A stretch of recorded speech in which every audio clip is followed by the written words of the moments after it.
Santos, do PSDB, ela que também participou do Grande Expediente. Bom dia, vereadora, tudo bem? Bom dia, Viviane, tudo bem? Bom dia para todo mundo que está nos acompanhando. A senhora aproveitou o espaço do Grande Expediente para falar sobre a Semana Farroupilha e uma iniciativa muito interessante, muito bacana que ocorreu também, né?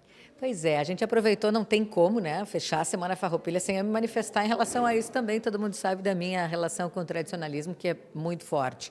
E a gente vem realizando, e eu queria compartilhar isso com quem nos acompanha, já pela terceira edição, uma roda de chimarrão e poesia. A gente começou lá com a Escola do Legislativo, quando eu era diretora, fizemos aqui na casa em alguns anos, então convidando declamadores, poetas, enfim, para participar, para compartilhar. É quase um sarau essa roda de chimarrão e poesia.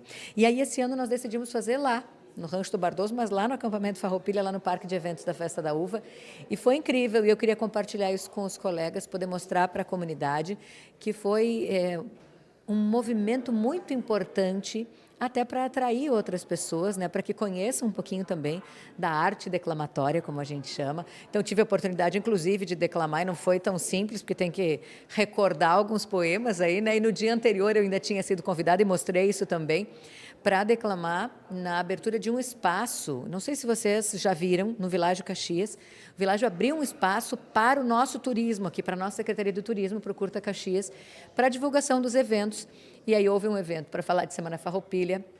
O secretário me convidou, então declamei lá também e vim compartilhar isso com os colegas. Acho que iniciativas importantes aqui da casa e que aproximem, né, a casa da comunidade sempre são importantes, relevantes e devem ser trazidas nesses espaços. Ok, muito obrigada, vereadora Marisol Santos. Obrigada. Obrigada, eu que agradeço e um bom dia para todo mundo aí. Um grande abraço. Muito obrigada. Também no